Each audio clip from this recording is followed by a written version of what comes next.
Pardon me while I have a strange interlude.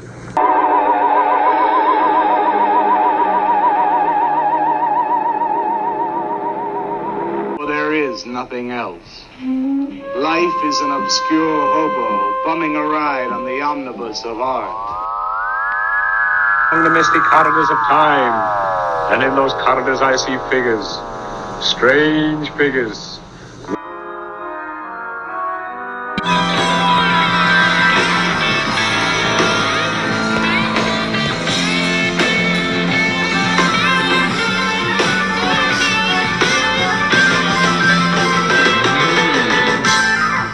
Welcome back, my friends, to the AP Strange Show. Today's show is brought to you by the shark repellent original recipe, courtesy of Julia Child. This comes from the 1940s when Julia Child was working for the OSS. She developed a shark repellent to keep the sharks away from the bombs. And thanks to the estate of Julia Child and some Freedom of Information Act requests and a little bit of legal finagling, we're proud to offer the shark repellent that launched Julia Child's culinary career. So check that out for all of your shark repelling needs. And speaking of sharks, tonight's show is a movie. We're doing Third Time's a Charm once again. It's been a little while since we did one, actually. And we're going into the third dimension. And the third dimension is terror, because we're talking about Jaws 3D. We're jumping the shark tonight. And this is one that was on my short list of movies that I definitely wanted to cover. And I was grateful that the guest that I have today, who was on my short list of people I wanted to invite on to talk to, because we've never spoken face-to-face or Zoom to Zoom before, suggested it. So please welcome to the AP Strange Show one of my favorite Fortean writers. I love the stuff he writes about and the style of writing. He's works in film and TV. He's has one of the most popular ghost hunting show on Swedish television. And he is a national treasure, an international treasure, Mr. Fred Andersson. Yeah. Welcome to the show, Fred. Thank you. I'm blushing. I'm blushing here. I feel my face is going completely red. Christmas red, you can say. Yeah. So yeah, it's an honor to be here. And I mean, we've known each other for I don't know how many years, but through the magic of internet. And right. I've listened to you on podcasts, and you've probably heard me. And it feels like this is one of the great moments, I think, in my internet /Fortean /geek life, to sit and talk with you here. This is this is like now you're making me blush. Yeah, it's like I don't know. My childhood dream was to meet Vincent Price. This is kind of the same thing for me. I'm serious. Awesome. I'm serious. I love being compared to Vincent Price. That's excellent. He's one of my all-time favorites. Actually, this movie would have been a lot better if it had Vincent Price in it. Oh, yeah, definitely. He would have. He would, unlike the shark, he would really have chewed the scenery in a great way, and with some wit and wit and fun dialogue. Definitely, yeah. Right. So I talking about they released his cooking show on Blu-ray in the UK. Cooking Price-Wise, this 70 show, and I saw someone who had bought it and they watched it, and they wrote that everything looks completely uneatable. It's impossible to eat this, which kind of make the show even more interesting, I think. It also I saw a video where he put like a fish in the dishwasher. It was supposed to like tenderize it or something. No. Yeah, you see. Well, that fits in with the Julia Child theme. So there you go. Yeah. Yeah. I Oh, actually have his cookbook, the Cooking Price Wise cookbook. oh, you have that? Oh, I have that. Yeah. I do not have it. I don't own it. I would like. He wrote a book about his dog, which I would love to own, but I think it can be quite tricky to get a hold of nowadays. Right. I don't remember the title, but it looks very cute. We I can think talk my about Vincent daughter. Price here for an hour or so. Yeah. Well, that's the thing is like you and I both have an affinity for bad movies, but sometimes you get to a movie and it's like, can we avoid talking about this for a little while? Let's talk about something else first. You know. Yeah. True. Sorry. Okay.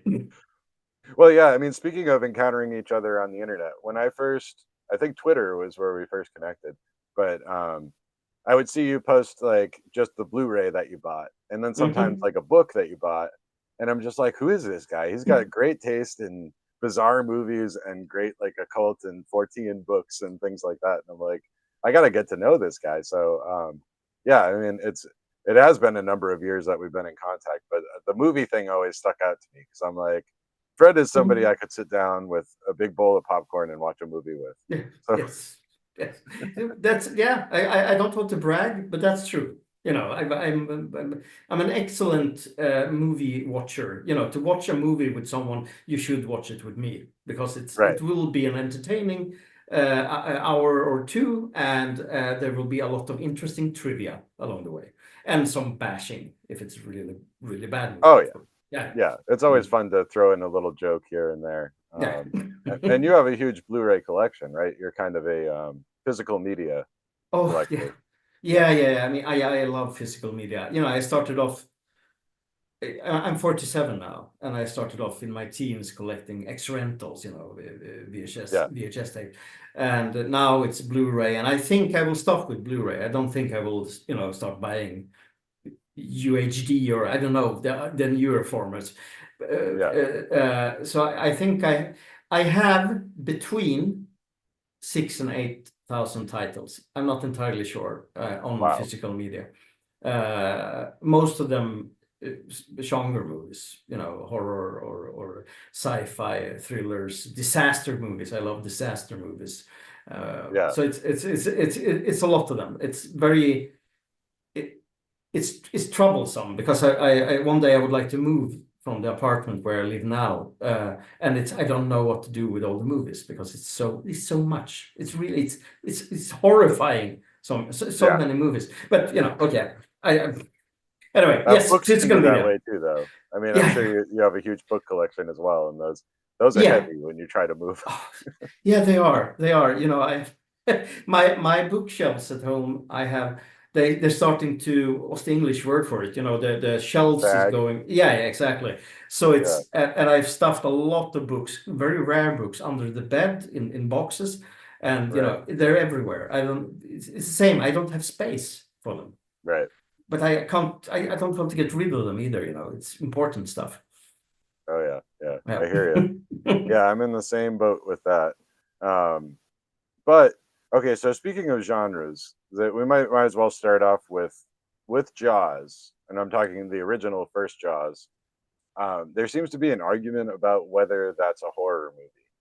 I've seen people try to say it's not, and other people claim it as a horror movie. Do you have an opinion on that?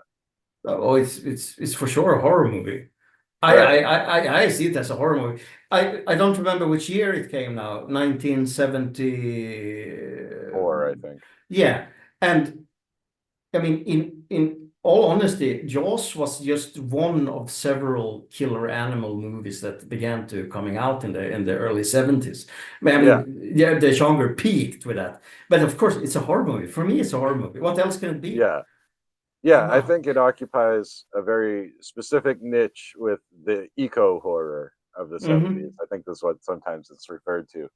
Um, and we talked about this a little bit privately, and I definitely wanted to name some of these other movies because they're so much fun. But you brought up hmm Night of the Lepus, which is one of my favorites. Yes, it's that oh I love that movie. It's adorable and it's silly. It's silly as fuck. I mean it's oh you know just the idea to actually go to a production company or a producer presenting this idea to make a movie about giant killer rabbits. I mean, Yeah. it's how did that happen? I know it was 70s, it was probably a lot of substances around or whatever, but someone sold the idea. Someone put the money to make a movie about Yeah. giant killer rabbits. Yeah, and I mean, I love it. But seriously, I My, think it's fun. my favorite part about that was using real rabbits with like little cardboard houses. So they're Yes, yes. rampaging through the town. I like that. Yeah, yeah, yeah, absolutely. I do. And I mean, it has so many great scenes, but there is a scene where I don't remember now if they're at a drive-in theater or something like that, but there's a lot of cars and there's a Yeah. police car coming and they trying to get people to drive away. And they mentioned that there's a horde of giant killer rabbits coming towards them. I Yeah. mean, who would even flee? You know, who would believe such a thing? But yeah. It's Or you just want to stick around and say, I got to see this. What are yeah, they yeah, talking about? exactly. You know? Yeah, Yeah. I would definitely. Yeah. Yeah. Because you had that one, and I felt bad watching that one because it seemed like that was an opportunity for DeForest Kelly to branch out from his Star Trek role, and I Mhm. guess probably solidly meant that he would always just be Bones from Star Trek. Yes. And that's what happened, yes. Yeah, Oh, um, poor guy. Yeah. yeah, but yeah, I mean that one is so bad it's funny on a lot of Oh, levels, and yeah. that's a very fun watch. But other movies from that time, the general time period, we had Frogs with a very Hmm. young Sam Elliott. That's another one people can check out. Without There's mustache. no I don't think mustache. Yeah, yeah, I have no mustache in that one. Yeah. Mm.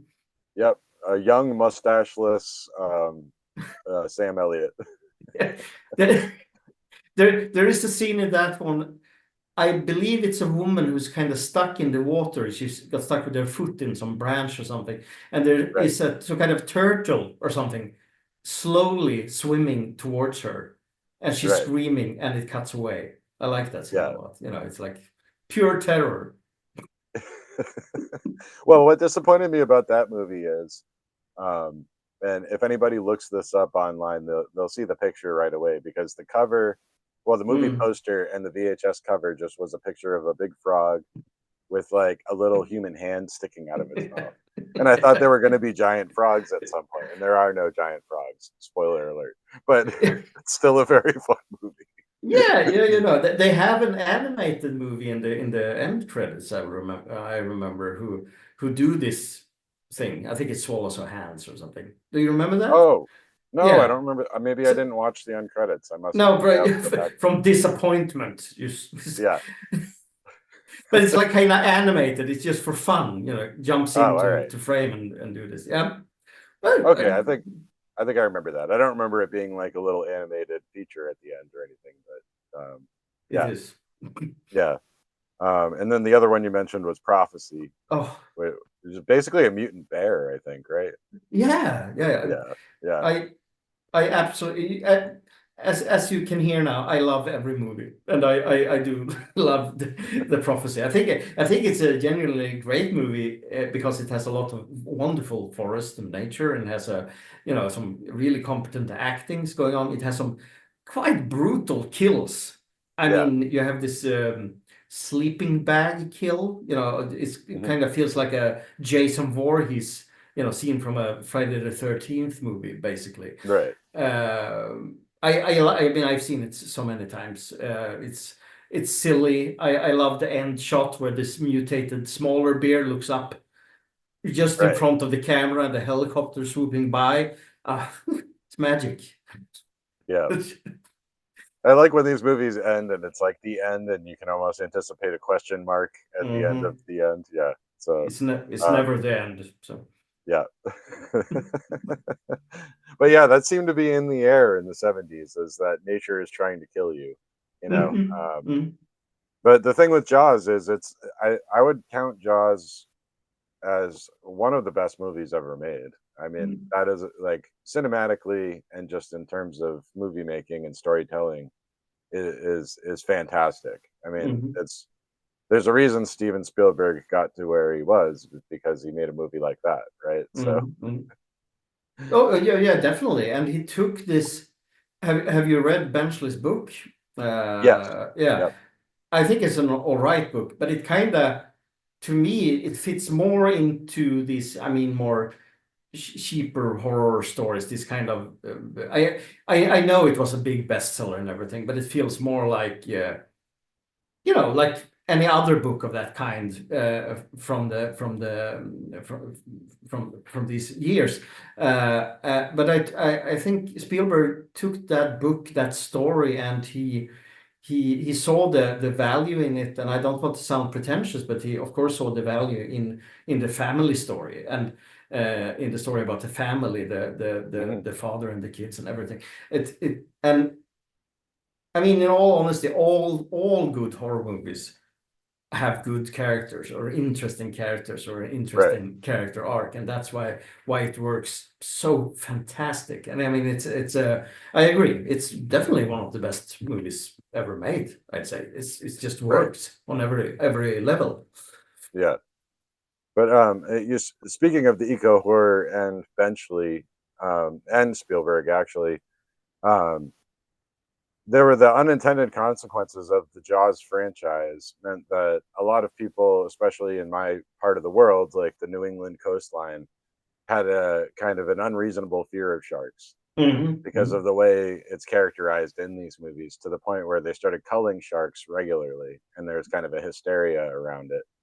And I mean, when the first sequel to Jaws came out, the tagline for it, that you had the narrator voice in the trailer saying, "Just when you thought it was safe to go back in the water," like, so people were terrified, and it's had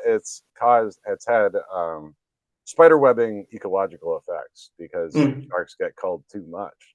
So Oh it's yeah. like, eventually came to regret writing the book, and dedicated a lot of his efforts towards conservation later on, because it really, it had an ill effect on ocean life.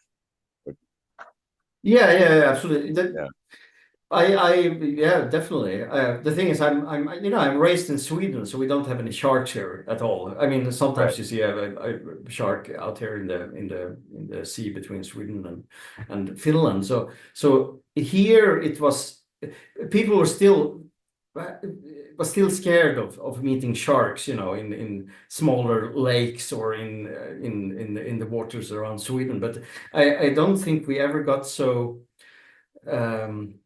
affected by this part of the story of how the movie affected the shark population and everything.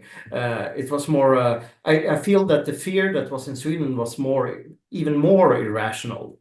Because yeah, we don't have to fear sharks here. What I know, at right, least. So it's kind of.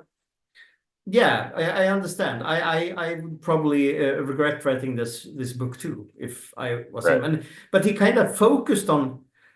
I mean, I think I've read the Deep, which also turned out into a movie. right, Was it The Deep? Yeah, yeah, with Nick Nolte, and he also wrote The Island. And I happen to love The Island, the movie The Island. With Michael Caine hmm, and these pirates.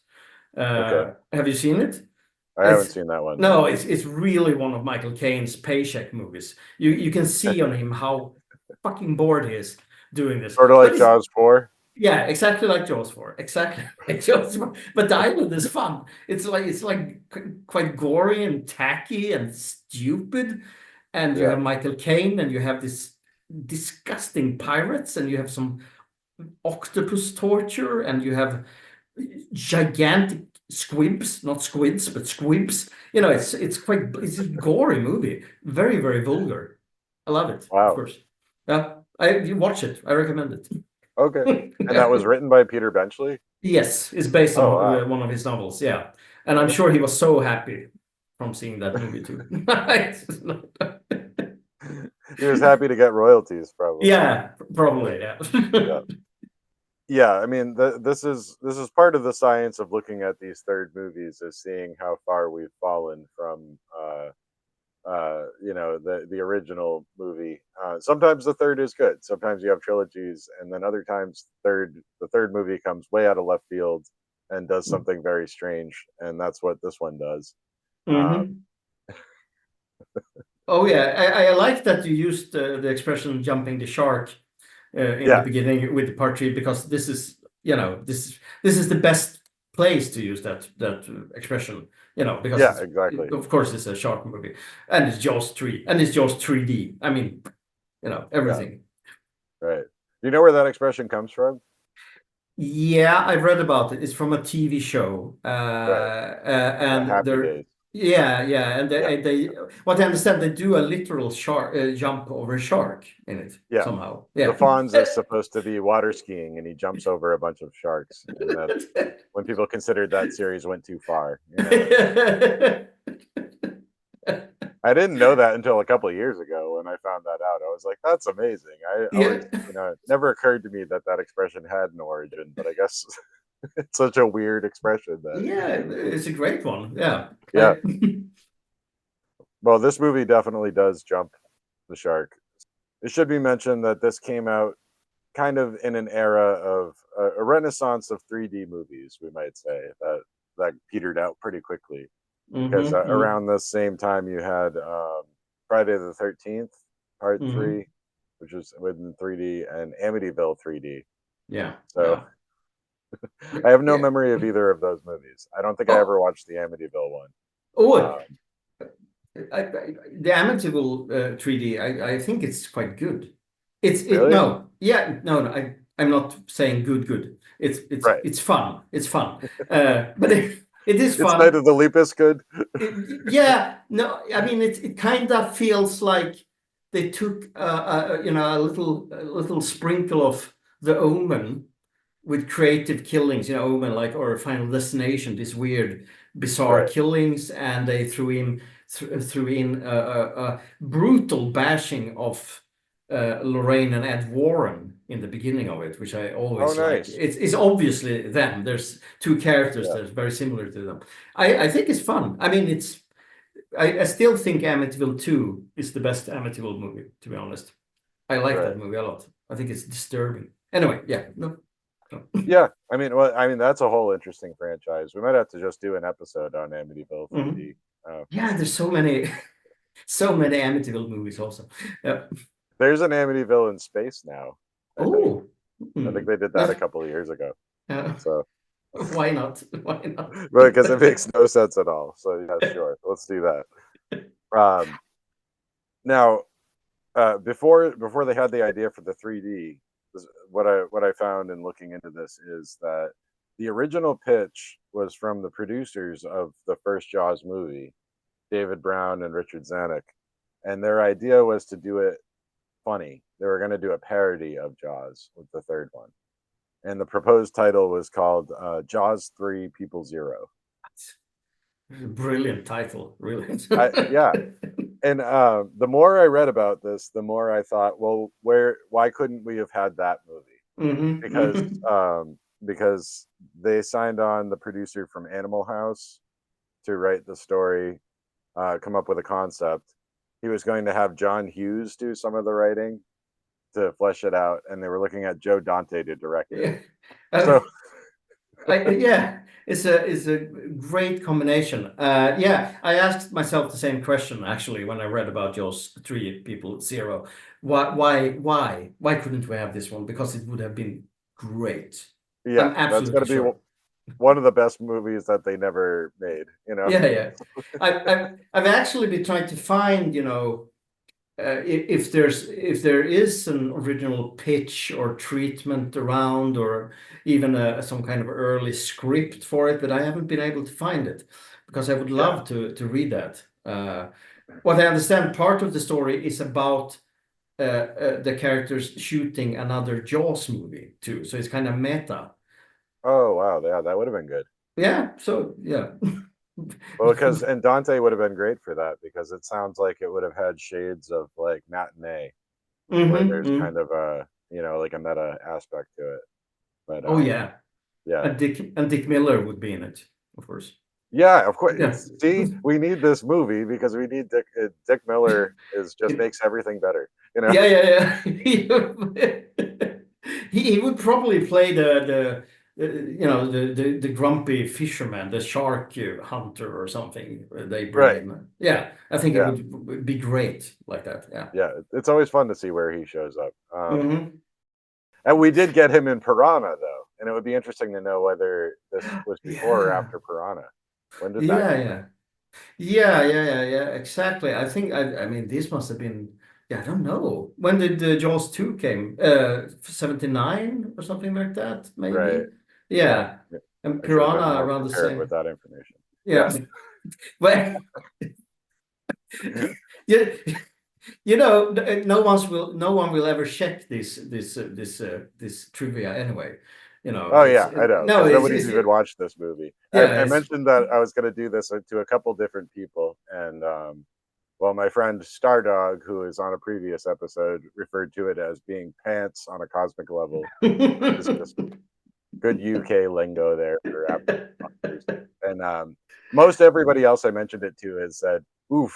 Like I've always heard that was really bad, so I never watched it. You know, so yeah, but I was posting it on Blue Sky that I was watching it, and there was someone commenting that they watched it when it was released and then refused to ever watch it again. yeah, And give it a chance. No, it's not a good movie, absolutely not. But right. but sorry, it feels like I'm interrupting you all the time, but I feel I need. No, no, this is how these go because we're just riffing about a movie right now. But just to put a pin on Dick Miller there for Piranha, I found it funny that he was supposed to be kind of like the cowboy entrepreneur opening the theme park, and he's Hmm. Dick Miller. He's his normal Dick Miller voice, which is very That's like Brooklyn kind of, you know. Yeah, that's true. Yeah, yeah.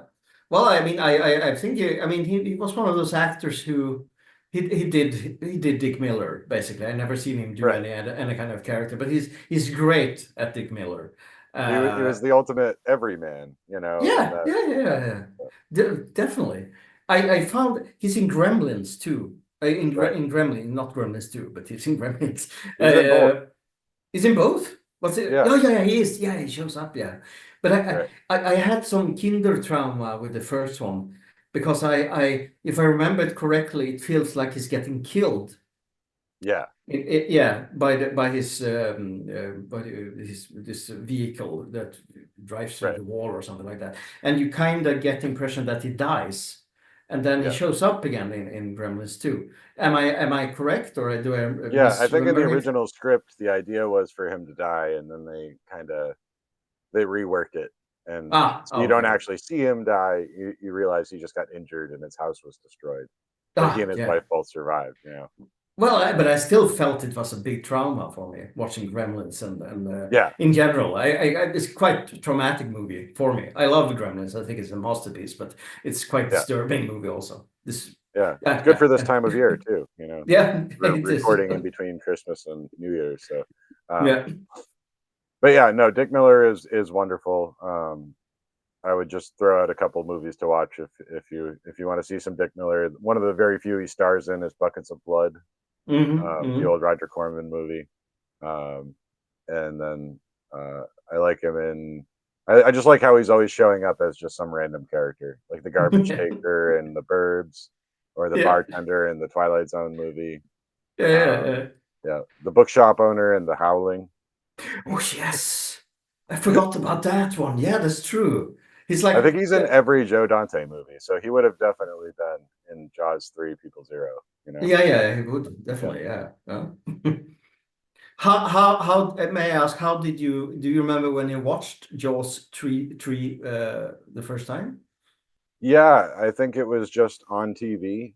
It was Mhm. being run on TV when I was a kid, and I watched it just thinking, because I don't know, it, it's funny to think about how I formed my opinion around movies and sequels and franchises as a kid. Because to me, like a sequel didn't mean a degraded product or like a cash grab. like I was less cynical as a kid. So I'm like, oh well, um, this has got to be as good as Jaws, or it's in that same vein. Uh, what always blew my mind though is video rental stores, and the kids these days don't have this the Yeah. same experience. But when you would rent videos, they would all be sitting on the shelves a lot of the Mhm. time with the front facing out, so you only saw the picture on the front, which often, as I already established, doesn't represent what happens in the movie. And I remember the cover to Jaws 3D seeming like ridiculous because the shark is huge in the picture. It's like Yeah. people water skiing, and he's like the size of Godzilla in the background Yeah. coming out of I the water. love it. Yeah, yeah, that's kind of how I remember it, because I was for my for I mean I wasn't allowed to watch these kind of movies for my mom for a number of Right. years, but every time I visited my father, they were divorced. I visited him and his wife, and they always went to the video store, and they told me I could rent whatever I wanted to Oh rent, boy. Yeah. Yeah. And of course I always took the cheesiest stuff, which I thought this looks fun, so I want Right. to watch this. And Jaws 3D or Jaws 3 was one of them. It was in Västerås. We went home, we watched it. I wasn't impressed at the time, but I still connected to it somehow. I mean, Right. I think I believe I managed to watch the first one at least, and then compare it to part three. It's like, but it's after that, it's really, and I'm not kidding you. Part three is one of those movies who I revisit it, once every second year or something. Yeah, I do. It's like it's kind of like the one of the more perfect ways to just turn off your brain, Yeah. to just disconnect from reality somehow. Right. So even if I wasn't impressed, I think I was very, very disappointed with the special effects, because the 3D Yeah. effects looks very, very bad, and still do to a certain degree, I think, Yeah. especially when watching it in 2D. So I think those kind of turn me off at the beginning. But then it's one of those movies, it's like a David Lynch movie. You can't stop thinking about it, Right. and you want to dive deeper into the Jaws 3 mythos, basically. Yeah. Anyway, yeah. Yeah. Well, I mean, okay, so let's tackle that mythos right now, because this is a consistency in all the movies. And it's not spoken about, but the movies, the way the franchise runs would have you believe this, that there is a vendetta of the great white sharks in the world against the Brody family. And because in this one, well, in the second one, you have the sharks are still going after the Brody kids, and you have Sheriff Brody and his wife reprising their roles. Roy Scheider is in it, Um, and in the third one, they didn't even bother asking Scheider because he would have said no. Um, but uh, I think he took a really bad movie just to avoid even being in this one, being asked. Yeah, But yeah. uh, the yeah, the third one, you have two of the Brody kids played by different actors. It's Dennis Quaid and somebody else. They're Mm-hmm. now in Florida, and the sharks down there after these guys too. And then in the fourth one, it's Mrs. Brody is back with Michael Caine, and they're Oh, after her. So yeah. this seems to be the through line with all the movies, is that these great white sharks have some kind of psychic or ancestral memory of being killed by a Brody, and Yeah. forever they're just going to keep coming for the Brody clan. It's so beautiful somehow, maybe. And they it's kind of, I don't know if they ever address this absurdity in at least No, part four. They just kind well, of, oh. actually, I think they do in part four a little bit. I think they at least like notice that that's kind of weird. Because It is weird, actually. It is. Yep. but as far as continuity goes, I think part four exists as though part three never happened. They don't acknowledge Hmm. part three happening in the fourth one. So there's like a Yeah. continuity split there where you're either in the Jaws 3D universe or you're in the Jaws the Revenge universe. So Mm-hmm. Which universe do you prefer? uh The the Jaws I'm 4 starting to universe. lean towards Jaws 3D. Actually, it's a lot more Yeah. fun. It seems like a fun Yeah. place to be. Jaws 4 is just kind of boring for a lot of it, and Yeah, yeah. I'd say that I'm it has a couple of fun scenes, and I'm not kidding you. I love when Michael Caine is bored in movies. right, When you can see that he's visibly bored. He don't want to be there. He's just doing this for the money. He's kind of right, pissed off, and you can sense it's like in The Swarm. If you've seen The Swarm, yeah, Michael Caine is so pissed off in every scene there. He had a contract with Irving Allen. He had to do some movie to get out of it. Basically, he had to do several movies actually, yeah, you can see he don't want to be there. He just don't want to be there. The same yeah, with Jaws 4. I like that. I don't know. I do. yeah. I mean, I think that one specifically, somebody asked him why he took that role, and he's like, "Well, my mother has this nice house in some very nice area, and that's just because I did that movie. Like Yeah, that movie paid for that house for my mother, so that's why I did it." You know? yeah, that's honest at least, Yeah. Um. So yeah, I mean that came into a conflict with the story for this movie because I was reading about how the story came to be, and that's really convoluted. And there's kind of some interesting connections here. Um, Steven Spielberg was very opposed to doing a parody of it, even though he's not involved anymore. He kind of threatened not to work with the studio again if they did that to like his Mhm. movie, the way he saw it. Um, So then you ended up with a different script and a different director and this whole 3D idea. And they leaned on Richard Matheson, of all people, to write. So when I saw Yeah. Matheson's name in the credits, I was like, what? Because I mean, he's one of my favorite writers. I'm like, how the hell? How the hell, yeah. Yeah, but yeah, I mean, he wasn't happy with it, clearly, by the end of it, because a lot of script doctoring happened and credit for the story went to somebody else. Um, and I think he was happy to give credit away in that Mhm. respect. He was basically just, um, but yeah, they had asked him to work the Brody kids into the story, which hadn't been part of the original story, and he thought that kind of ruined it because it was very stupid to have it be about them. So yeah, So, and he's so right. you, I mean, it is stupid. yeah, it is. It is. So they were planning to make a Jaws movie without the Brody family, basically from the Right? beginning. Oh, okay, okay, I didn't know that. Yeah, yeah, But yeah, absolutely. But then again, yeah, yeah, okay, okay. Yeah, I'm a bit, you know, because the Brodies,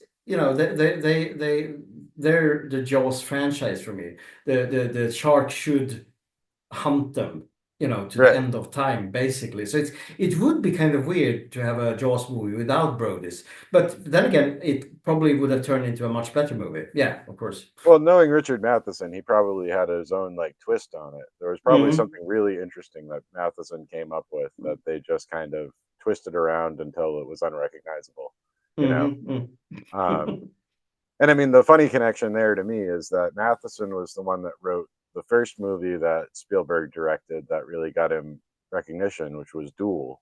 Have you ever seen that? I love Duel. Duel's great. Yeah. Yeah, yeah. I kind of it's the same there. I've learned to really like the voiceover, the because you hear the driver's voice all the time. It took me a couple of what views to appreciate it because Hmm. it's kind of weird for me. It's like Chuck Norris in the Octagon. You can hear his voice all the time, kind Yeah. of commenting on what's happening. But it works in Duel. It kind of yeah.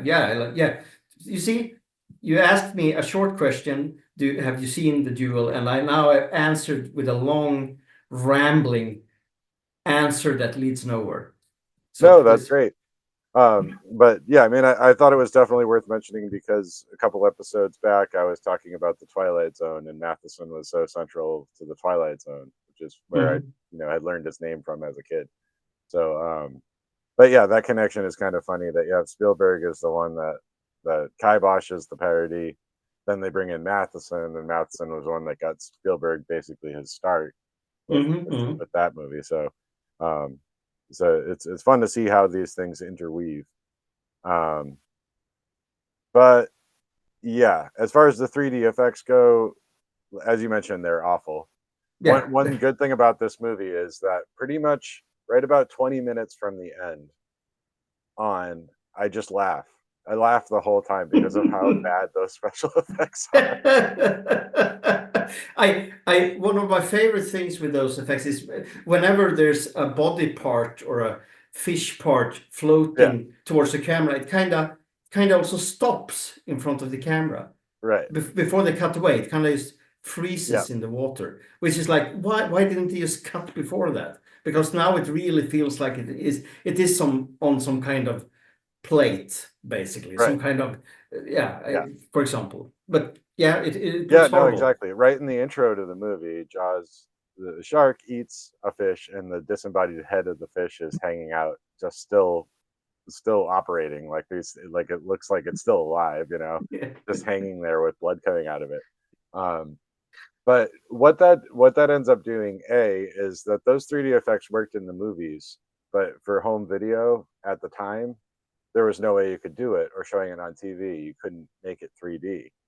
So that ruined that whole optical effect that was cool. If Mhm. if indeed it was cool, because I've never seen it in 3D, so I don't know what it even looks like. But uh, I I've seen it in 3D, yeah, with the glasses on, not in cinema, of course, but the right, 3D version is on the Blu-ray, and I remember it to look pretty bad. still looks bad. Yeah, it still looks bad. Yeah, Yeah, it does. because what happens as a result is that you spend way less time with the shark, and you see Hmm. more time with just the aftermath of what just happened. Yeah, So like yeah. you're seeing everything but the shark essentially. That's one of the flaws of 3D. It's like, what can we put in your face that is going to have Yeah. this effect?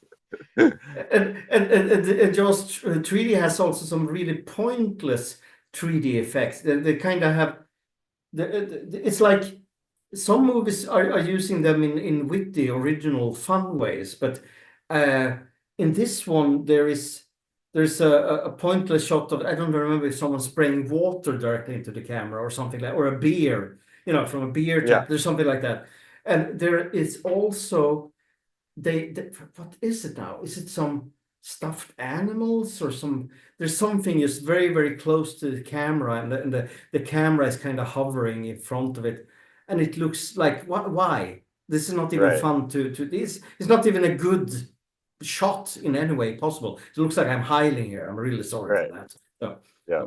so. But I mean, I think one of the all-time worst is where the very end, where Jaws is attacking the underwater control station, and Mhm. you know the glass breaks, and it's yeah, it's terrible. And you can find clips of this on YouTube. It's one of those things that goes viral periodically just for how bad it is. Mhm. Um, I'm realizing too that we haven't even got around to saying what this movie is about, because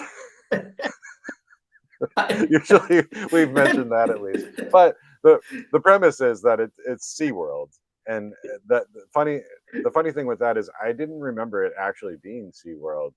In my memory, I thought it was just like a fictional marine park, but it actually is SeaWorld in Florida with the It trained orcas and dolphins and everything. Oh, it is the Sea World. Yeah, okay, okay.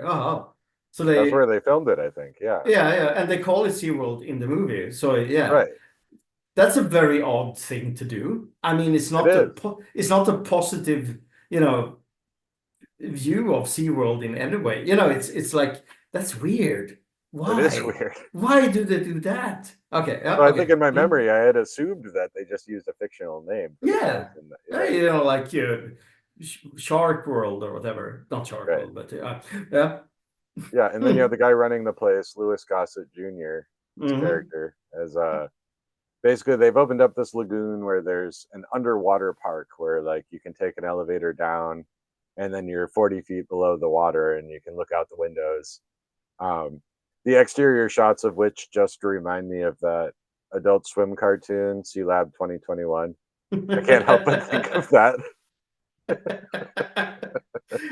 Well, oh yeah, absolutely, yeah. This, I that's one thing I really love about Jaws 3D is that this part, the underwater land, the tunnels down in the lake, it kind of gives off the typical 70s disaster movie vibe. Yes. You know the moment you see these tunnels that this here the drama will be. Right. This will be a disaster. People will run screaming through the tunnel, water Yeah. will burst in, everything like that.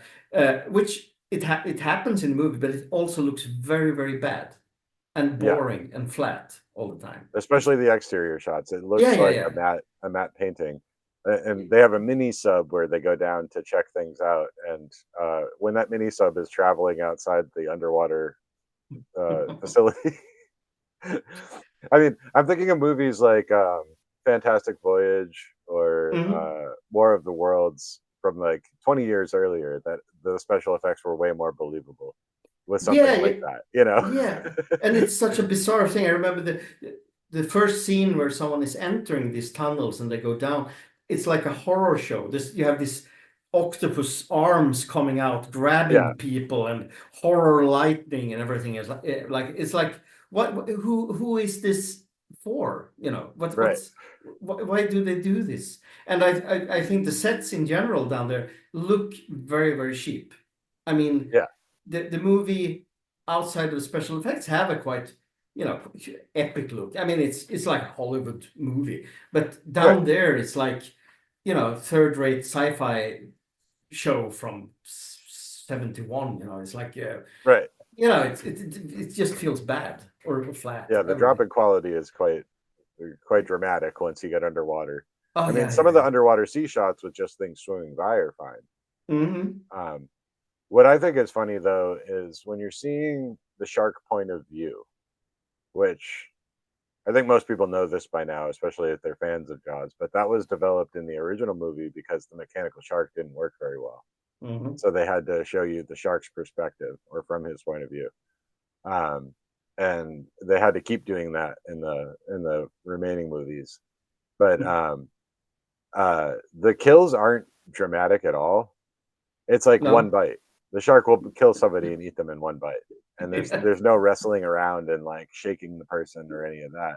It's like the other guy that was fixing the underwater tunnel, and Uh-huh. then you see the camera is getting closer to the man and closer to the man, and they're kind of doing the John Williams score, the shark theme in the background, and then there's just this chomp sound. It's just like, Yeah. and then you just see the free floating arm in the water, and Yes. you're like, that's it? Wow, Yeah, yeah. one bite, huh? He's Yeah, over. yeah. I think the only fun kill, if you can say,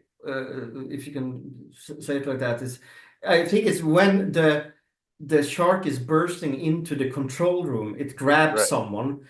and in the water he just do one a bite, and it's Right. like blood everywhere, like a cloud of Right. blood, and that's it. Yeah. It's Yeah. kind of by the way, I love that control room because it also looks like why do they have a control room like that in a SeaWorld? Do control rooms in SeaWorld look like that? Like it's like the lair of a James Bond villain or something. Yeah. Exactly. Yeah. Yeah, It does. It looks like yeah, it's out of Doctor No or something. It's got all the yeah, arcade machines and the old computers and everything. Yeah. yeah.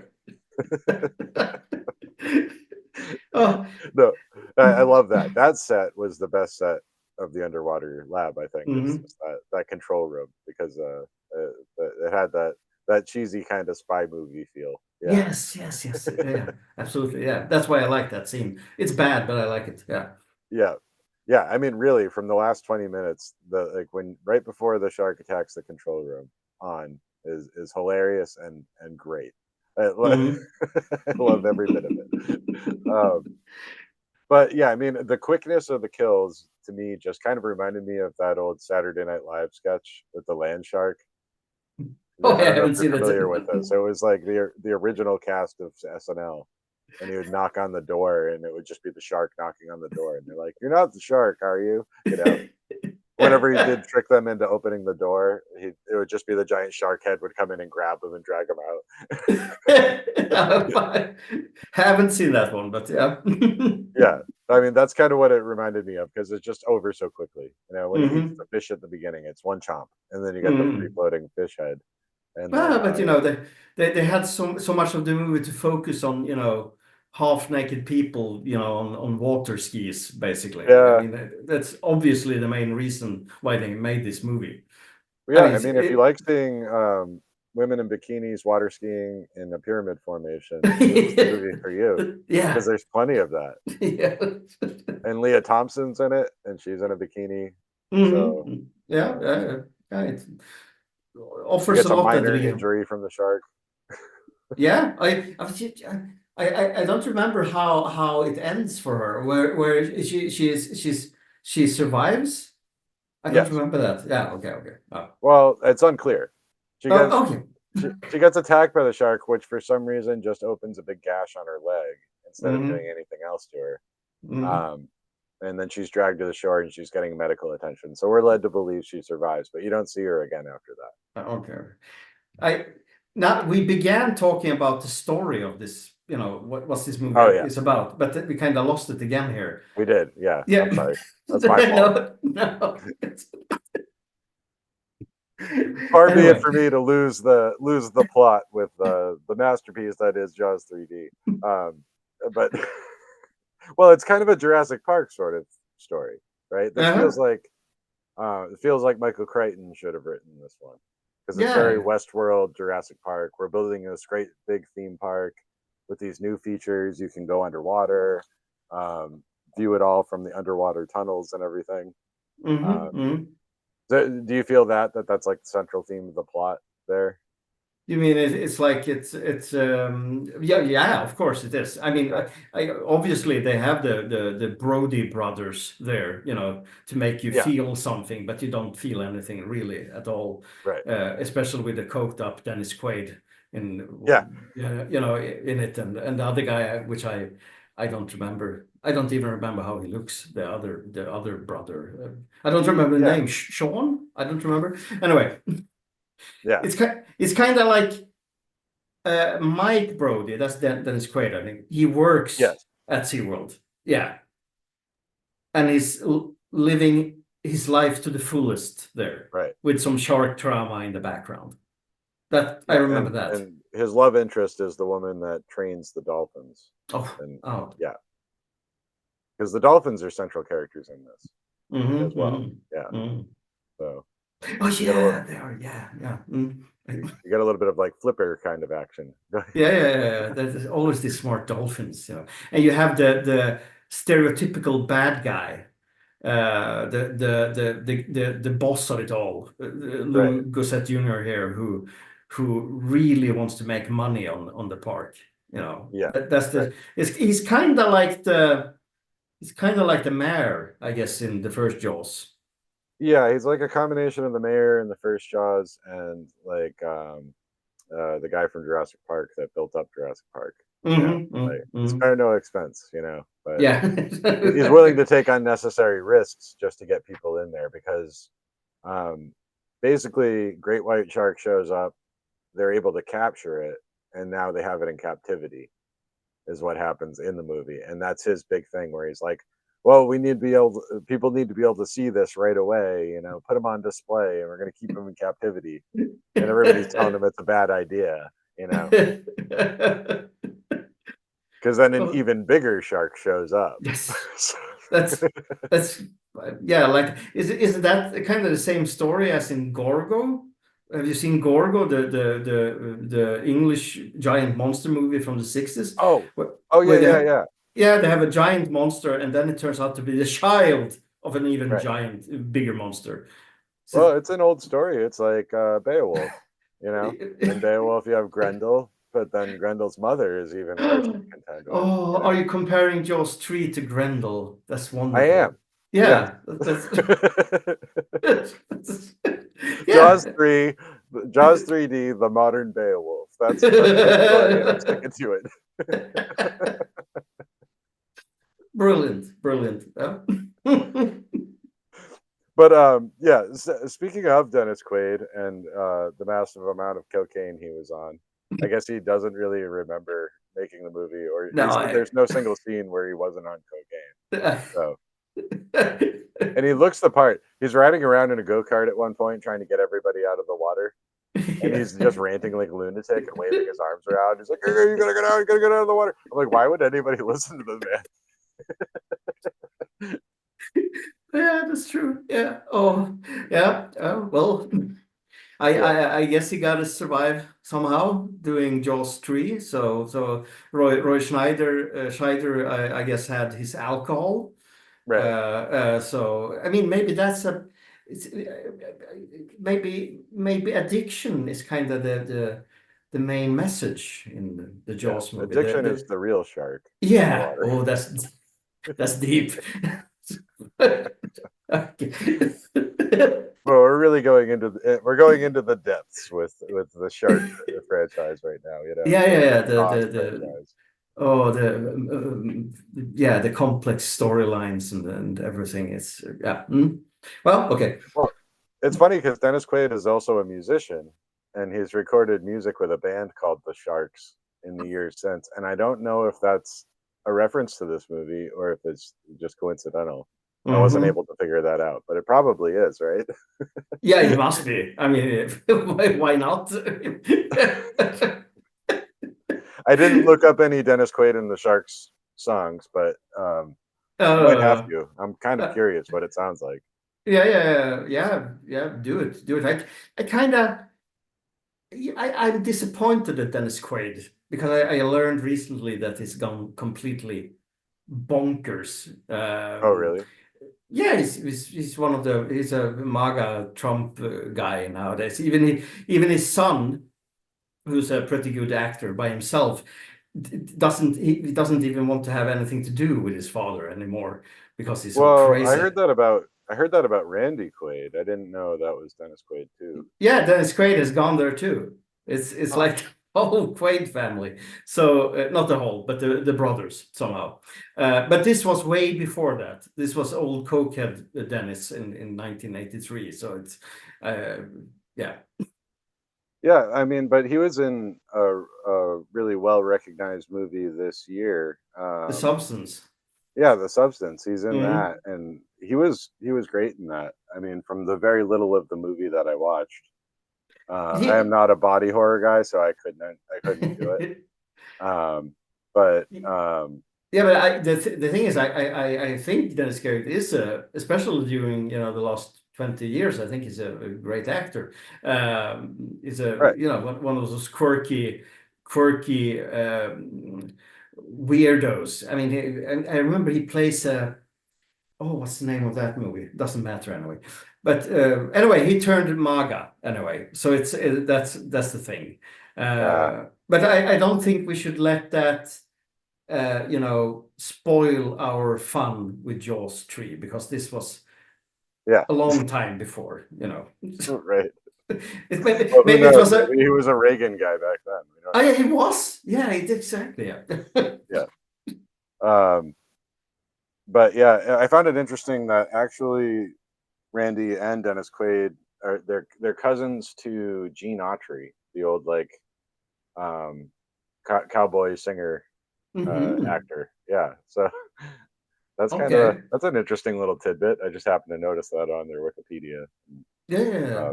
I didn't know that. Oh. Yeah, about that. I wonder what Randy Quaid does nowadays. I imagine he's just in a bunker somewhere in Canada, Yeah, underground, doomsday prepping. And a couple of years ago, he was in a TV movie sequel to Christmas Vacation.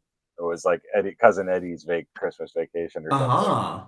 So, is it worth watching? I haven't seen it, and I assume no. Yeah, I assume it's not. Okay.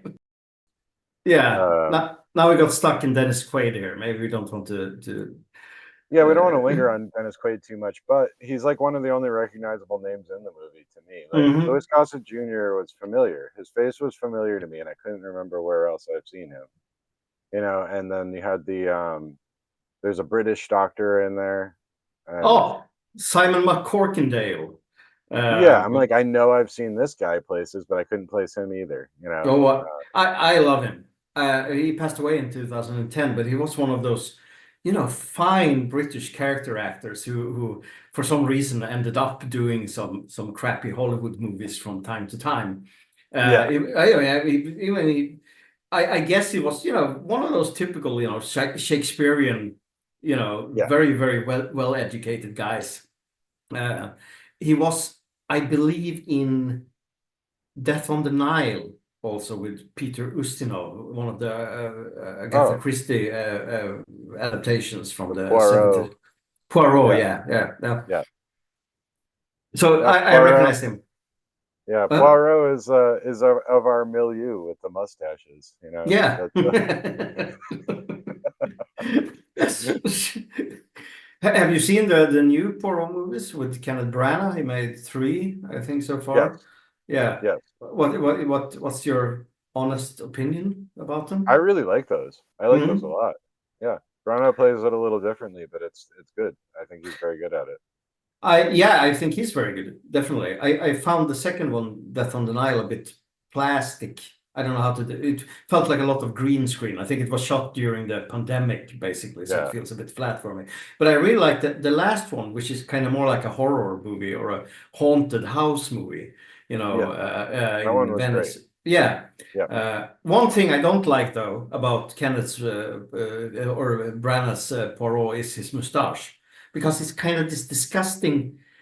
It's kind of it's a weird one. It's like several. There's got like layers to it. Yeah, it's like, oh no, oh, it's disgusting. I can't handle it. The layers of the mustache. I was gonna Oh, try to grow that mustache. yeah. To see Oh, if I please could, don't. No, but no, I realized no, do I realized it. it would require. I don't know about you, but I really hate having it longer in the middle. On the Hmm. ends I can keep it long, but if I Hmm. ever have it curling around my lip into my mouth in the middle, directly under my nose, it's very upsetting to me. So I can't do that. Yeah, please stay away from it, please. Yeah. Yeah. No, I understand you, definitely. Yeah. But I don't like the layers in this mustache. It's really Yeah. it kind of made me gave the movies lesser what do you say? I liked them Yeah.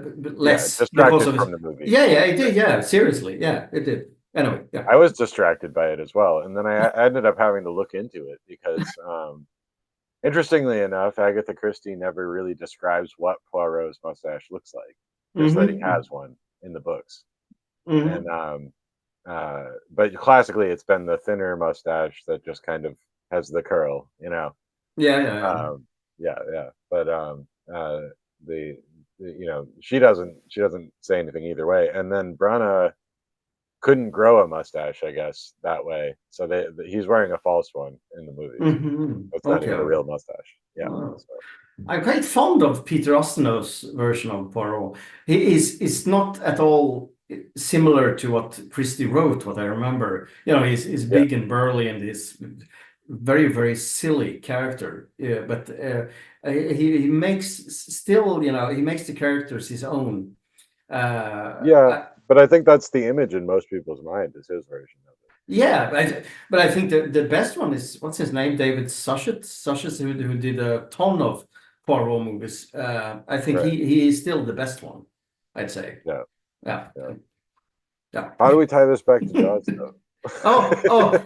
it's we need a murder mystery where Poirot investigates a oh, shark attack. Yeah. yeah, I could do that. Yeah,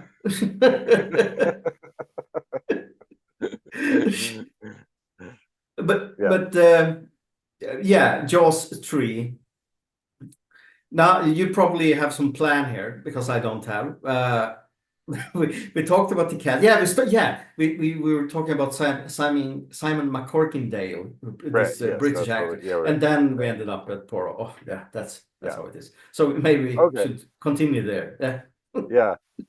Well, I was gonna say the only other real cast member that I recognized, I recognized Dennis Quaid's love interest. I guess she had smaller parts in some TV stuff. Um, and then Leah Thompson, of course, because Hmm. she was in the Back to the Future movies, and she's very recognizable. But yeah, I mean, it's not an all-star cast by any stretch of the imagination. No, no. It's yeah, yeah. I mean, well, I don't know how big Dennis Quaid was at the time. I guess he was still in the beginning of his career. Yeah, Uh, yeah, he was probably just starting out, really. I mean, I think he did this movie Dreamscape the year after in '84, where he enters people's dreams. If you remember that one, quite wild huh, movie. uh, which it felt like one of those big high concept Hollywood movies that kind of flopped, I guess, but it's quite okay. all right actually. Hmm. Yeah, I'll have to Uh, check that one out. I don't think I've seen that, mm, but yeah, has some cool monsters in it. yeah. Well, to your point earlier about not having to fear sharks in Sweden, I think the original idea for this, the story, like I said, Richard Matheson said that some other writer got credit for the story part of it. And they kind of maybe retroactively claimed that it was based on a story by this guy about a shark swimming upstream and ending up trapped in a lake. So I think that was the original idea, and Hmm. that is a thing that has happened in the past. Not great whites, but in the United States, you've had times where like a tiger shark will swim upriver from up the Mississippi River or something like that, and end up Hmm. trapped in a landlocked lake when the water recedes. So that could have been Yeah. cool. That could have been a Hmm. cool movie. Yeah, it feels like kind of it could have gone back to the, the style of the first movie, at least, something, Right. smaller in scale and everything. I actually think part two is quite good, to be honest. I think it's quite decent sequel, Yeah. by the way. So, but let's not talk Yeah. We about didn't part even two. talk about two at No, all. So no, no, no, just skipped it. Yeah. the only thing I really remember from two is the very end, like how Brody manages to kill the shark at the end, and he gets Hmm. electrocuted. You Oh know, yeah, yeah, yeah, yeah. he bites the underwater cable and gets electrocuted. Yes. But part two feels like I'm not the first one who said this, but it feels like a slasher movie a lot. Yeah. It really feels like, Jason Voorhees, but it's a shark or something like that, or Yeah. Michael Myers or something. And I think it works as a thriller quite good. The director, whose name I can't pronounce, Shiano Schwartz or something like that, Yeah. kind of imitates Spielberg's style, visual style, or Yeah. way of storytelling quite good. So it kind of feels like just a sloppier Steven Spielberg movie, kind of like a. Yeah. It's not. I don't think it's a bad movie, but it's of course lacks the complex characters and uh, from the first movie. This is more Right. action and horror. And they had to kind of do the thing where they acknowledge the characters from the movie and figure out a reason why they're not in it. Mm-hmm. Like Brody Mm-hmm. tries to call Hooper to come in, and but Hooper's away in Antarctica doing something, so he Yeah. can't come Yes. help. And of course, Quint is dead because Quint dies in the first one. But Yeah, yeah, yeah, yeah. but But I think there was a callback in this one to the first one, or at least I felt that way. Where um, one of the biggest scares for me in any of the Jaws movies was Hooper underwater looking at the shipwreck, and then all of a sudden, this the captain of the ship is dead inside the ship. Mhm. His corpse falls down, and he's face to face with the corpse, and the eyeballs out floating. Like that Yeah. scare for me, super effective as a jump scare, but also just the existential horror of that. That is just So, nuts, you know. I agree. I agree. It's a great one. Yeah. But Yeah. my young mind tried to connect, or maybe it was just like the way your mind tries to make sense of things. I tried to figure out how that guy's eyeball was popped out from. I mean, Yeah. it's just because of decay, but you try to connect it to the shark. You're like, did the shark pop his eye out? Or what happened? You know. So I mean, the nonsensicalness of that just that always stuck with me. That's the biggest scare of the first movie, as far as I'm concerned. Hmm. It's a great and really effective scare, and they kind of try to do that in the third one where they're in that underwater tunnel and there's a head floating by. The head Yeah. hits the window. And then for some reason, this girl's face gets like pressed against the window, so she stays away from it. I don't know if other people are panicking and they like knock her into the window or whatever. But they Yeah, have it this was. long shot of this younger girl with her face pressed against the glass, like screaming. The disembodied head floating in the water outside. Yeah. I believe they try some kind of scare like that in part two also. Yeah. I do not remember exactly what it is, but it feels like we have really good scare from the first movie. We should try to repeat it in part two, and then we Right. should try to repeat it in part three also. Just like something the audience can recognize. This is a Jaws movie. Right. But I think it's only the first one where it's actually scary, where it's Yeah. effective. Oh, it gets me every time. Even still, like if I were to watch it right now after just having talked about it, I think it would still scare me. Yeah, yes. It's a very, That's a good one. very effective. Yeah. Uh-huh. Um, but Outside, I mean, there is no scary scenes at all in part three, I'd say. right, there's a total absence of scares. I think that's what I was kind of getting at earlier, where the kills are very short and he kills people in one bite. But also, it's like when he's stalking people around. One of the stalking scenes is he's the shark. I'm saying he as though he's like a serial killer, like, but I mean, the shark is trailing the women that are water skiing. So all the water skiers are doing the pyramid formation, and the fin is right behind them and following them Mm. around the lagoon. Yeah. And there's no suspense to it at all. Like any of these parts, there's no suspense, there's no scariness, there's no real terror. You're Yeah, just yeah, like, yeah. would a shark follow a boat around like that? And I don't know. No, I agree. And I think this water skiing pyramid thing, they really missed out on doing something spectacular with it. Right, If it was made today, like the Piranha 3D movie or something, the shark right, would chomp its way through the pyramid, or yeah, grab it from underneath, something. But it's quite lame even here, yeah, yeah. right. Yeah, I Everything is mean, lame. or do nothing at all, but just kind of menace them a little bit, Yeah, yeah, where people on the shore can see it, but they can't, and everybody's yeah. like biting their nails, and then nothing ends up happening. Like that would be a good suspenseful thing, but what they end up doing with it is just nothing at all, really, and it's not scary, it's not Mhm. suspenseful, it's just poorly done. I think it just comes down to bad directing, and I think was it Alves? Joe Alves was the director who Yeah, I saw a note that yeah, this was one of the only movies he ever directed, I think. So yeah. I think it was like I don't know. It was not a set designer, but it was something. He's working with something else. right, He's not a director at all, which is painfully clear when you watch the movie that this guy. I mean, whenever there was some directing done, it was probably the cinema, the photographer who was doing it. Now he was the art director. I'm checking IMDb here, and he yeah, was the art director on the Sugarland Express, which I remember. Isn't that a Spielberg movie? Uh, yeah. Well, I it think he it was is. involved with the first Jaws movie too, but yeah, Okay, okay. Yeah, probably. Now I'm. Yes, they keep it within the family somehow. Uh, right. uh, Just like the Brodies and the Great White Sharks. yeah. Yes. He also worked on some Steven Seagal movies. Uh, and yeah, and some Spielberg movies. Yeah, he's been working on Jaws 2 and 3, and I don't know if he worked on 4. No, no 4.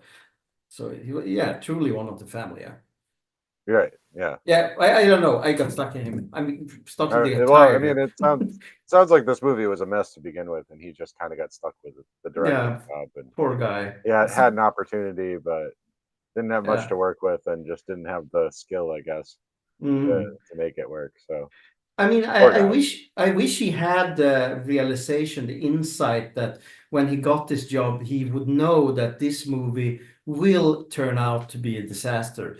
So he could have done something wilder with it. He could have, Right. just gone with it and just it's gonna flop anyway. So why not make it crazy? Yeah. But maybe yeah, I don't know. I've it kind of feels like it wants to be so big and large and wild, but it still manages to be, you know, just lame or just Yeah. gray somehow. Uh, it's an odd production, really. The end result is very odd. The more I think about it, it Yeah. kind of feels like it should have been something more. Yeah, for sure it should. But anyway, Right.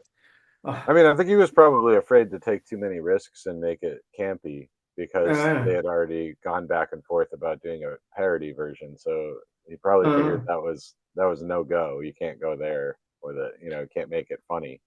But it is yeah, very unintentionally funny toward the end. Like the yeah, attack on the control room is hilarious. yeah, yeah.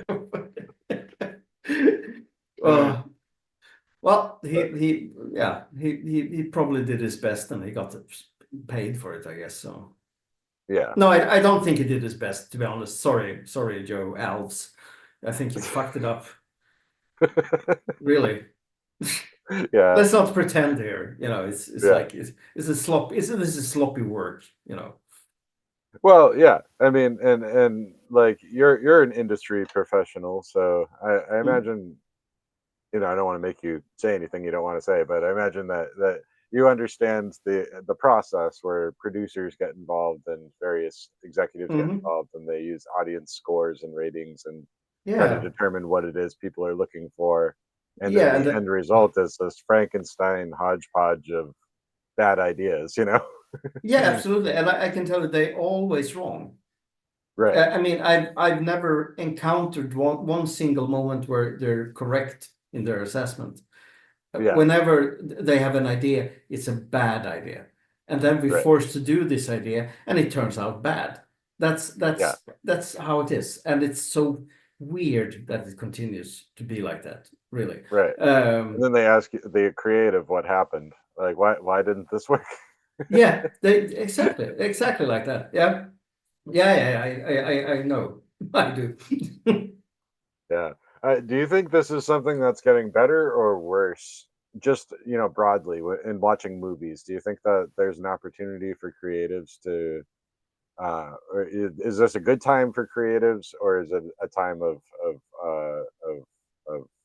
the non-creative kind of executive producer types ruining the industry? Hmm. With Well, movies you've seen in the past, like recent times. I was reading today actually that you have this Netflix executives who demands their shows to have characters saying what they're about to do next. Uh, So those who doesn't put all their attention on what they're watching can follow the story. oh boy. And they deliberately make productions that will which will work for people who don't put their full attention to the production or to watch it. And I think I mean, especially if you look at Netflix and those many of those streaming services, it's very clearly a watered, you know what you say, watered Watered down. down, yeah, watered Yeah. down, watered down, watered down art. There's you, I'm guilty too. I watch Netflix from time to time, but it is what it is. It's there's nothing really stands out, and if it stands out, you can kind of feel it's so constructed and it's so forced. Mhm. So it's there just to cause a little wave of provocation for a moment or two. It's just the algorithm.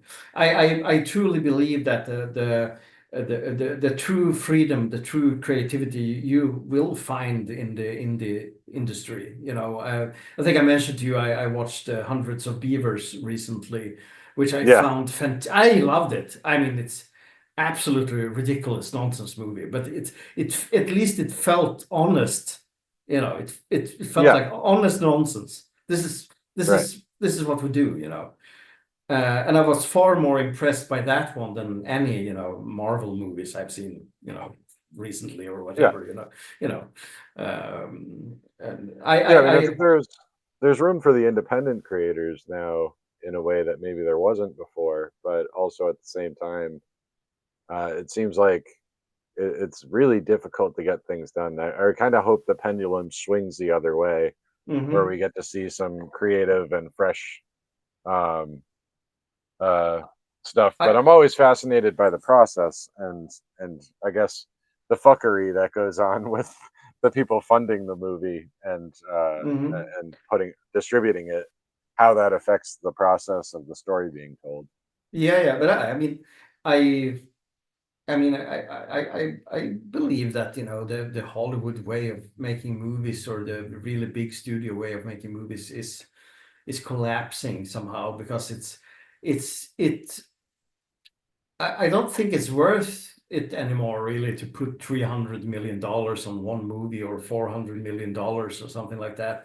You know, obviously, smaller budget movies with more freedom and more, you know, extremes when it comes to storyline and acting can make a big buck and can earn money for the production companies. But Right. I seriously doubt that. I mean, I think they released a movie on Amazon Prime recently called like Red One or something, but Santa Claus and with Dwayne Yeah. Johnson, and I think it cost hundreds of millions of dollars. And I seriously, I don't think it's, you know, I think it's just wasting money. It might be a fun movie. I haven't seen it, so I can't comment on it. But it's like, I don't think it ever will make its money through streaming anyway. I don't think enough people will sign up to Amazon Prime to actually pay for it, you know, if they wish that. I think maybe it's out in cinema too. But it's so, it just turns so lame. And that's why I still prefer movies like Jaws 3, because it's lame in a way that was 1983. It had a cheesy lameness that somehow makes it entertaining. It's you can see and sense and hear that there's people, artists involved. Maybe I'm using artists in a very generous way when it comes to Jaws 3 here, but it's still, you know, it's still a like I said, physical Richard thing. Matheson is in the mix, and Richard Yeah, Matheson is wonderful. I love that. yeah. You have Shakespeare actors in it. You have rubber Yeah. sharks, even if they're crappy. You know, it's someone still made them. So you have analog 3D stuff. You know, it's, you know, Now I sound like an old whiny man, but No, it's okay. it's okay. Well, you know, it's only because we care, Fred. I think you and I just care about these things, and we come off as whiny stuff. I always have to reel myself back in, so I'm not just purely complaining, because I like to try to offer solutions as well. Yes. But no, I think you're right. Like, this is also a disaster movie in the respect that it's a disaster that coalesced into a movie as far as movie making goes. And I love that too. I love being able to pick apart, like, how did this all come together? Like, why was this made? You know, that can sometimes be even more interesting. So I do see what you're saying, though, and I think that's why they rely so much on known quantities, doing remakes or reboots or bringing back an old franchise, because they don't want to take those risks. And then, even worse, you've had, well, AI being involved and artificially generating actors to look younger than they were, or putting dead actors in movies, which is one of the most horrifying things I could think of. And beyond that, it makes me sick to think that they make a full movie, get it ready to go, and then just decide not to release it and call it a loss. Yeah, this happened a couple of times during the last couple of years. Some quite big movies too, what I remember. Yeah, there was a Batgirl movie, and there was one about Wile E. Coyote, and they both of those will never see the light of day because they can just write it off by not releasing it. It's so cynical. It's I'm so like, shitty. Wasn't that the plot of The Producers, basically? Is produce a big flop and then Yes, it was. Yeah, I think so, yeah. And then you have the old Fantastic Four movie. The one from the night. Have you seen the documentary about that one? The Roger Corman Fantastic Four? Yeah. They made a documentary about it where they interview all the actors and everyone involved in it, basically. Which is a good documentary. It's not so well known. Wasn't Hasselhoff in that? No Hasselhoff in that one. No. Right. But I wish that would have been cool. Do you know I met David Hasselhoff once? No. I had a friend who was working with, believe it or not, a Swedish talk show where Huh. David Hasselhoff was the host. You know, he accepts every job he gets basically. So this was so my friend was producing this show or something like that, and I was there behind the scenes.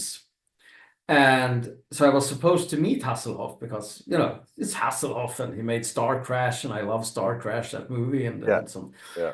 And so Hasselhoff got off the stage, the scene, uh, and he was kind of rushing, almost running towards the dressing room and the taxi or whatever or anything. And I heard from my friend that there was a stalker in the studio. A Oh boy. stalker had managed to lure herself into the studio, so he was rushing away from her to save himself.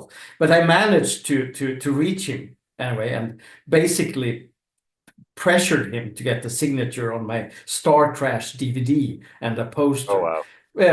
Poor guy, poor guy. But I got it anyway. Yeah. Is Anyway, so it is was nice. Hasselhoff Swedish? Is he No, jumping? but no. But he's very popular in Germany. I know. I have still no idea why they made a Swedish talk show with him. He speaks English in it, but he had Swedish guests. Huh. Weird project. So doesn't Anyway. he also make like new agey music?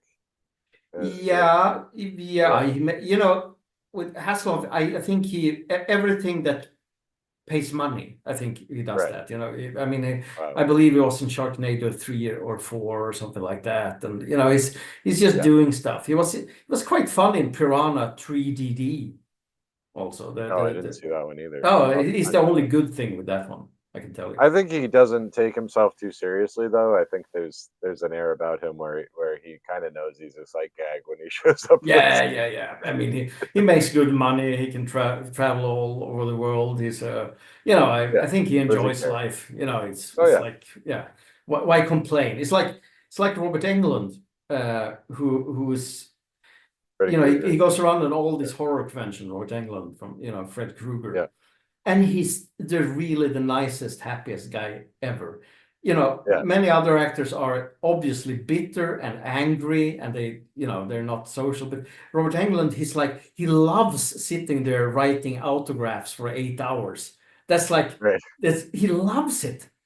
And I think he just realized that this is easy money. I right. can sit and write my signature. People admire me. I get free hotel. You know, I Yeah, get, you know, it's why feel ashamed? Why feel bitter over it? oh, Yeah. that's the life right there. I think. Yeah. You know, maybe I'll get there someday by talking about movies like Jaws 3D. Yes, I hope so. I hope so. Oh, But yeah, bringing it back around to that.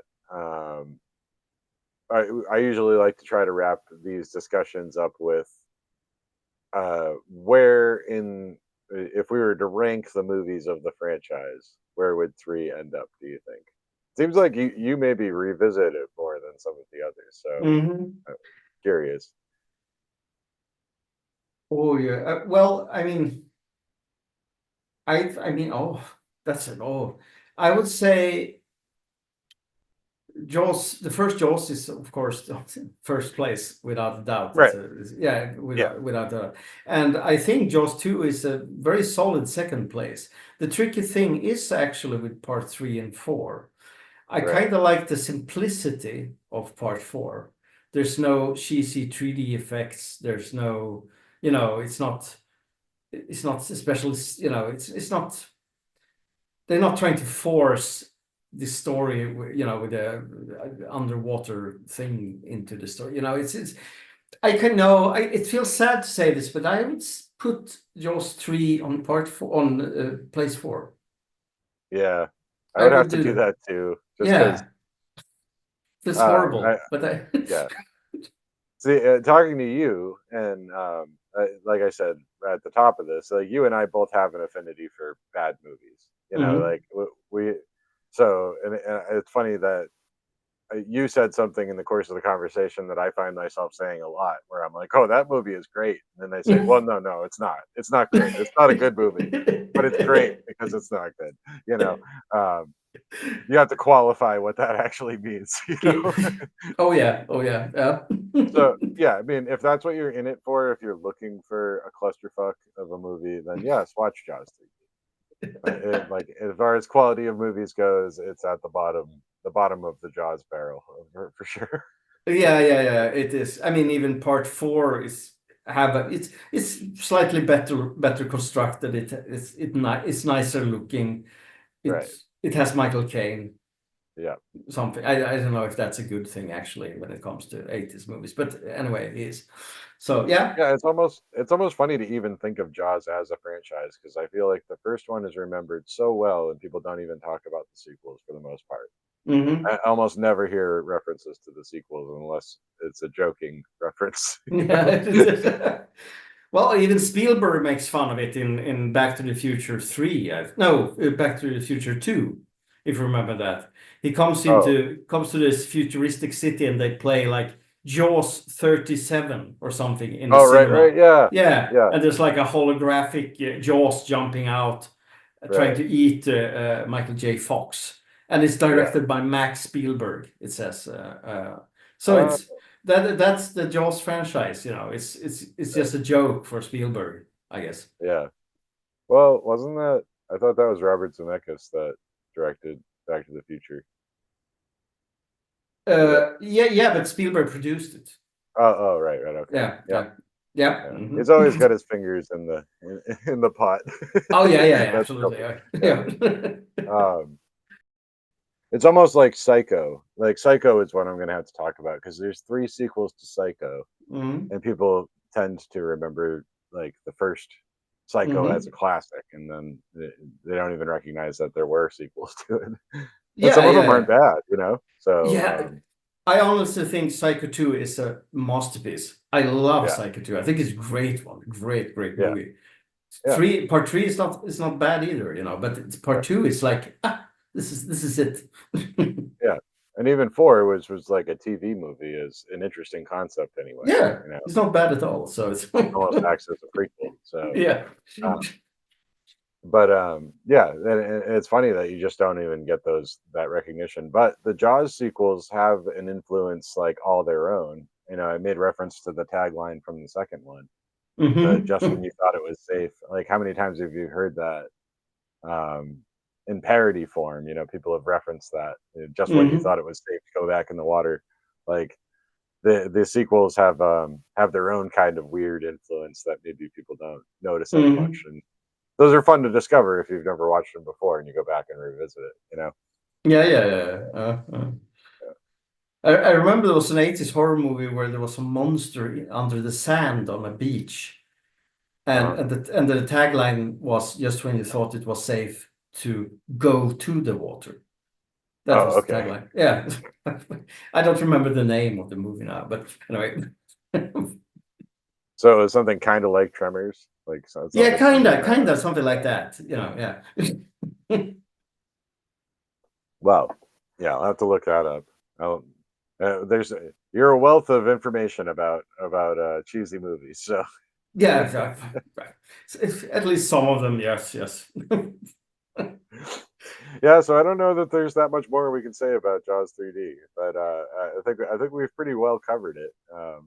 Yeah, I agree. I don't think there is literally nothing more to say. There is nothing more to say about part three. I think we brought up everything that is worth saying. Yeah, It doesn't have much depth. It doesn't have more interesting actors hidden in smaller parts. I mean, it is what it is. It's like a fleeting moment, a cloud yeah, yep, basically floating by. yeah, Or yeah. yeah, something like yeah. Well, I thank you definitely for volunteering to do this one, because this is. Thank you. I am honored to be here, and I hope as usual, I hope my ramblings are kind of coherent at least. And of course, I know the magic of editing can save some of it, I hope. Right. Yeah. So, so in conclusion here, what have you been up to lately? Like, what are you working on? I know you've been writing a lot about little people and gnomes and yes. things.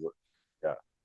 Well, yeah. I wrote a quite long article about a werewolf and mummy flap in Sweden in 1974, which is quite fun and interesting. And I also dived into the subject of Karin Naukoff, a woman who had some kind of poltergeist phenomenon around her at the beginning of the turn of the century in 1904, something like that. Right. And of course, I've been interviewing people about gnomes and doing some research there. I'm writing on a new book on this specific subject, because my mom passed away, which was something I didn't plan for this year. It was horrible. So it kind of, in my head, I'm still like in August now. Right. So it's very confusing for me that this is the end of the year, basically. So I've been focusing on writing a lot, and in a couple of weeks I will begin to be a researcher on a new paranormal TV show where we're going to do quite serious investigations of interesting paranormal cases, basically. Not like with psychic mediums or EVPs or stuff like that, but we're going to look at it in a scientific way. Can this happen? Wow. Can this be explained? Yeah, it's super interesting. So I'm really looking forward to start working with that one.